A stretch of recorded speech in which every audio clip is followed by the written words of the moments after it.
Welcome to episode 1 of Topic Attack for English Essays, which will focus on thinking. Now, Topic Attack is a thinking routine and planning strategy designed to help you unpack essay topics and construct a clear line of argument in direct response to a question. Now, apart from writing well, the main aim in an English essay is to demonstrate your ability to think and deal with the demands of a question.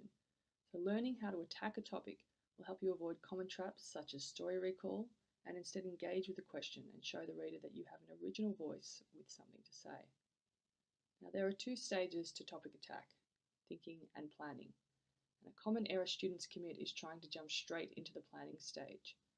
So this method forces you to invest time into your thinking to increase its quality. And thinking in this context, English essay writing, involves unpacking of key terms and asking questions to generate content. After this, planning is the organisation of that content into a logical sequence or line of argument, which is the topic in the next episode of this series.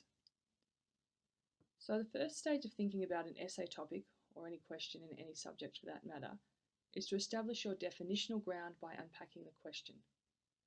A useful strategy is to first identify your task, content and limit words, as this will ensure you don't miss anything and that you understand the demands of the question.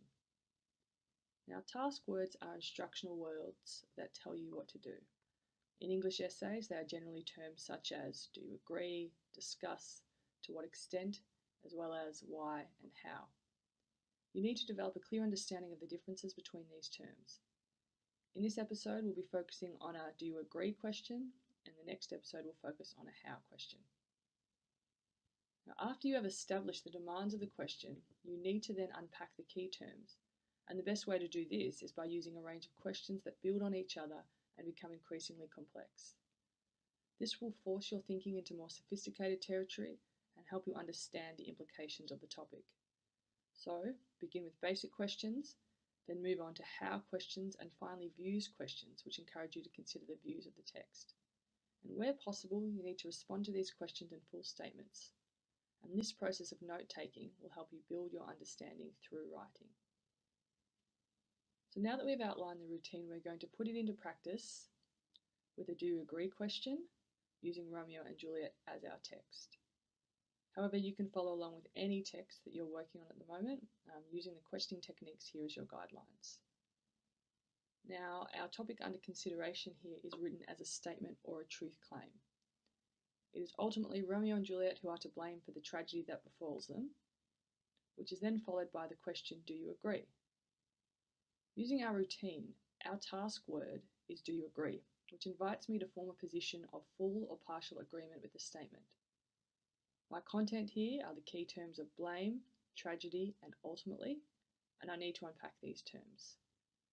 The limitation terms Romeo and Juliet force me to consider their specific role. However, the term ultimately implies that there are other factors in the play that may be considered as well, which is what I will have to do in my thinking.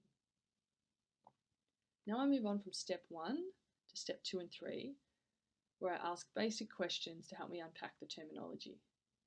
This has 2 functions. First, it provides me with the vocabulary so that I can avoid repetition in my essay, and secondly, it provides me with a clearer sense of what my key terms mean so that I can state my argumentative position with more confidence.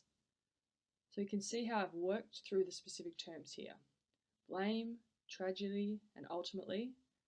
And I've also provided both general definitions and also contextual definitions to do with the play, specifically in the case of the word tragedy. And you can use a dictionary to help you here. So now I'm in a position to move from my basic definitional questions to those that directly address the topic and will lead me to my contention. And notice here that when I'm answering the questions, I'm writing in full statements. These statements are claims that I can perhaps use as topic or explanatory sentences later in my essay, and see how in the process of note-taking, I can already see potential points for paragraphs emerge. My first question, in what way are Romeo and Juliet to blame, directly attacks the question, and I have established 2 clear reasons in answer: as they act against their parents' wishes, and submit to irrational desires, and are aware of the dangers. Thus, they clearly must bear some of the blame. So my argument is beginning to take shape as I unpack.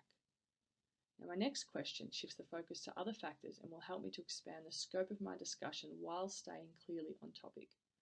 For each of my answers, I have also asked a how question, so I can begin to establish my evidence and also look to bring in literary conventions. So now, after this, it is clear to me that there are other elements which contribute equally to their tragedy, and I have a strong sense of what it is I want to say. So as you can see, through the simple routine of asking precise, targeted questions and responding in argumentative statements, I'm able to generate the content through my essay, through my notes. And after working through this thinking process, a conclusion or contention begins to emerge. Clearly, I'm in partial agreement with the question. While Romeo and Juliet are somewhat to blame, they are not ultimately to blame. Now, this conclusion has two parts to it, and I now need to consider how to build a line of argument to support it. To see how I do that, watch episode 3, which concentrates on constructing